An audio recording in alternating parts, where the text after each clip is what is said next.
Eh bien, à nouveau, bonjour à tous. Travaillons maintenant sur le solo consacré à la chanson Thunderstruck de la CDC. Alors, donc je vais vous expliquer uniquement le solo principal du morceau, sachant que de toute façon, dans la partition, vous avez également le second solo, celui que je joue à la fin. Donc, n'oubliez pas qu'au niveau de la partition, vous pouvez télécharger, le morceau est entièrement relevé. En tout cas, la partie solo, la partie rythmique, j'ai absolument tout mis. Alors, on va démarrer donc un petit peu avec ce solo. Etc., etc. Alors, comment est-ce que ça va commencer? Donc, au niveau de la gamme, là, on est sur une gamme de 6 000 pentatoniques, essentiellement. Donc, je vous rappelle un petit peu les notes. Je baisse un petit peu le volume pour baisser la saturation. Alors, doucement, donc ça fait 7 K7 sur la corde mi grave. Bon, c'est une position que vous connaissez sûrement, mais au cas où. 7, 10, 7, 9, 7, 9, 7, 9, 7, 10, 7, 10. Donc, vous avez peut-être l'habitude de la faire en La.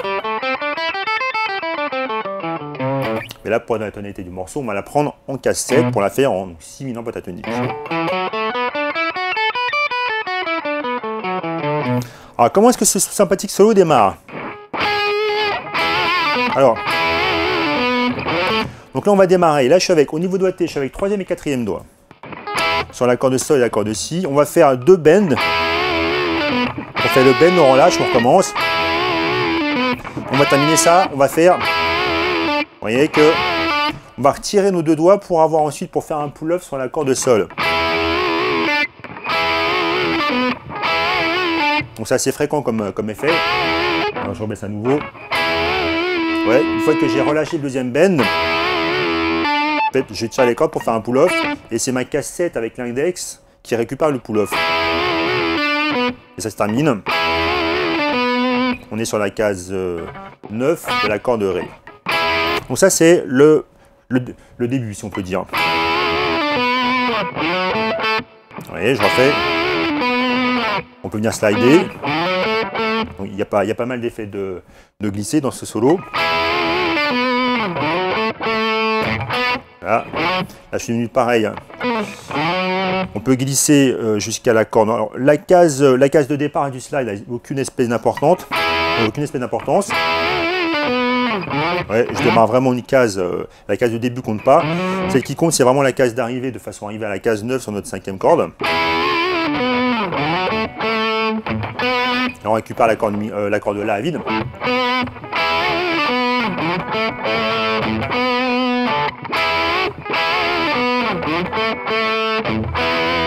Ensuite, alors, après l'accord de La à vide, on attaque notre position, on la remonte, donc toujours avec petit doigt et annulaire, doigt 3 et doigt 4.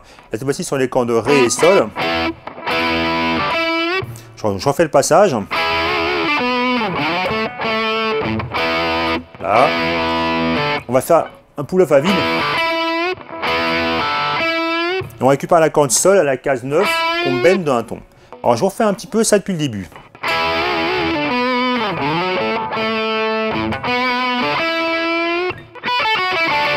Voilà. Ensuite, on a une descente comme ça. Donc là, c'est simplement notre position de pentatonique qu'on monte. Je recommence. Donc là, sur K7 sur la corde de Mi aigu. Corde de Si K10, 7. Il y a des notes qui doublent d'ailleurs. Comme ça. Donc là, au niveau du médiator, bas, haut, bas, haut, bas, haut, bas. Et vous terminez ça avec 2 attaques sur la corde 9, sur la case 9 de l'accord de Ré. Alors je recommence depuis le départ. Je ralentis un petit peu.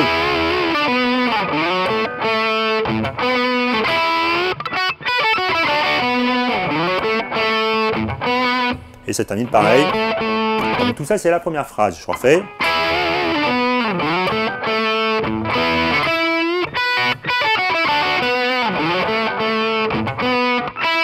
Ensuite, alors, on va venir se décaler. Alors, pour faire cette petite descente sympathique. Donc là, on est sur un temps. On fait un bend de 1 ton sur l'accord de Si.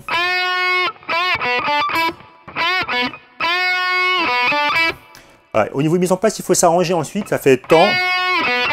Pour retomber après à nouveau sur un temps lorsqu'on arrive sur la case 5 de l'accord de Si. On va voir après une petite descente. Voilà. Alors ça a l'air d'aller vite comme passage. Mais c'est fait avec des liaisons, donc c'est pas si difficile que ça. Donc là, premier passage avec liaison, on va faire. On est sur, donc là, je pense avec le petit doigt, troisième doigt, index. Donc K6, K5, K3, jusqu'à la corde à vide. Donc premier passage, on a ça. Ensuite, on va enchaîner K7, K5 à vide également. Donc tout ça avec un coup de médiator. Un coup de médiator sur la K7. Pull-off, pull-off. Et là pareil, un coup de médiator en case 8, pull-off en 5, corde à vide. Et vous pouvez terminer. Donc là on rejoint la gamme blues en fait. On rejoint la gamme blues de Si. Là je suis en case, donc sur la corde de sol, 10, pull-off en 9, pull-off en 7. On termine ça sur la corde de Ré à la case 9. Donc je vous refais un petit peu cet enchaînement là. Doucement.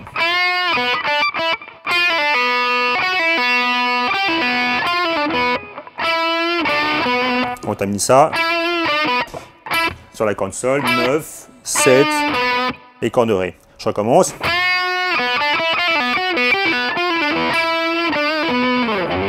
Ensuite, votre dernière note, vous pouvez la slider vers le haut du manche. Et vous allez ensuite remonter comme ça pour attaquer donc la dernière phrase. Alors, je fais ça un petit peu mieux. Alors, je vous la détaille un petit peu. Alors, on va démarrer ça avec un bend sur la case 17 de la corde de Mi. Bend de 1 ton. Vous relâchez ensuite le bend. Vous êtes sur la case 14 sur la corde de Mi aiguë. Pardon. À nouveau un bend sur la corde de Si, cette fois-ci, mais à la case 17. Je recommence. On relâche le bend. Ensuite, on est sur la case 15 de la corde de Si. Donc là, on revient à nouveau sur un bend sur la corde de Si. On attaque la corde Mi aiguë à la case 17, donc prise avec le petit doigt derrière. C'est une fin d'enchaînement comme ça. On revient au 17, donc toujours en maintenant le bend du troisième doigt, et on relâche.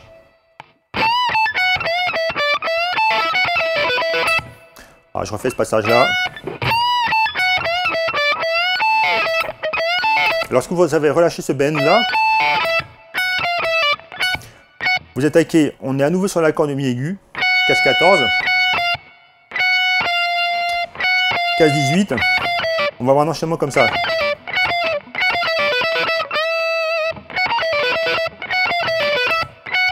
Donc, case 14, 18, case 17, là on va faire un pull-off en 15. On termine ça sur les cases 16 sur la corde de Sol et sur la case 17 sur la corde de Si. Et la fin. Bon, je vous refais un petit peu ça plus doucement.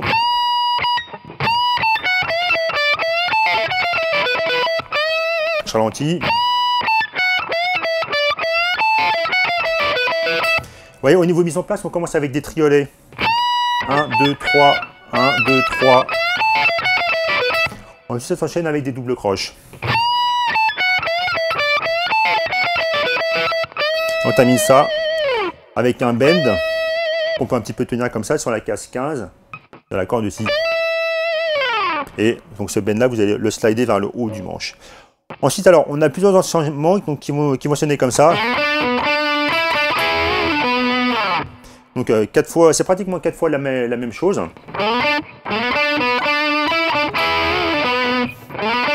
Donc là, comment est-ce qu'on va faire ça? Donc là, je suis sur la corde de Ré. Donc c'est pareil, comme tout à l'heure, la case de départ ne compte pas. C'est la case d'arrivée qui nous intéresse. Et au niveau mise en place, en fait, c'est la deuxième note. C'est la case 7 de la corde de Sol qui tombe sur le temps. Donc on démarre sur un contre-temps, et là on tombe sur un temps.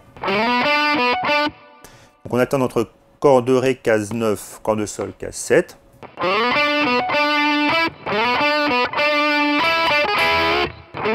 Donc toujours avec notre penta, hein, donc on a vu tout à l'heure. Donc là, tantôt vous pouvez attaquer qu'une seule corde, donc uniquement la corde de Si. Et là, terminer avec la corde de Sol et la corde de Si ensemble, la case 9. Et vous faites un bend, vous relâchez, et comme ce qu'on a vu tout à l'heure, un pull-off en 7. On termine ça à la case 9 de la corde de Ré. Vous pouvez essayer de faire le bout du manche, vous repartez. Et les fois suivantes, en fait, là par contre, il va plutôt attaquer 2 cordes. Donc là, vous pouvez barrer ça avec l'index sur la corde Sol et Si en case 7.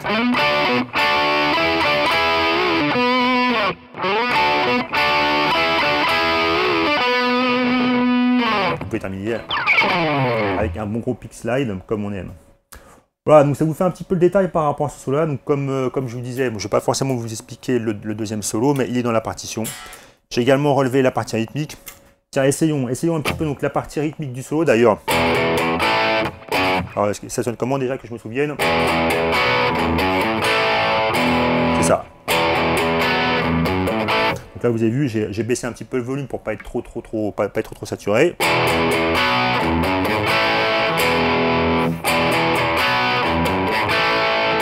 Donc là, pas spécialement compliqué.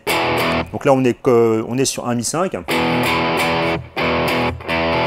Donc index à la case 2, même position qu'on a vu tout à l'heure, enfin dans la première vidéo. 3 attaques. On arrive sur le Si5.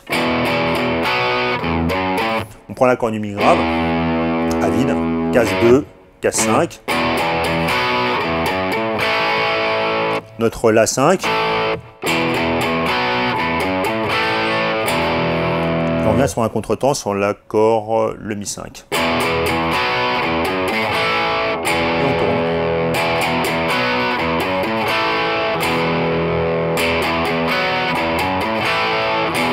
Ensuite, et c'est là qu'on a. Donc là on alterne entre le Si5 et le La. Alors à chaque fois vous avez des silences, hein, comme pour I Wet Well ou d'autres livres comme ça.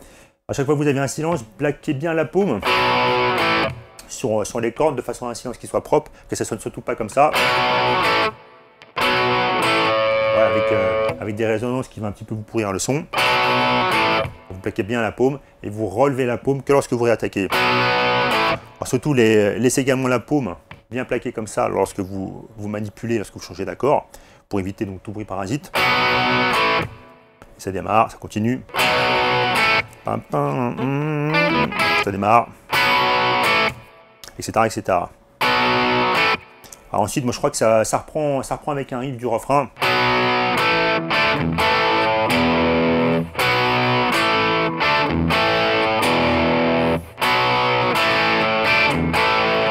Ah, donc le riff du refrain, on l'a vu dans la première vidéo.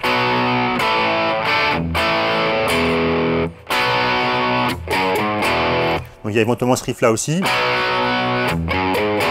Alors, pas spécialement compliqué. La position du Si5. Case 2, case 4. Et le Mi5.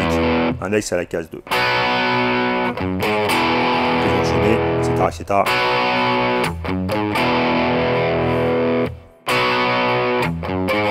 Pendant qu'on a notre petite ritournelle qui tourne. Non, c'était ça là.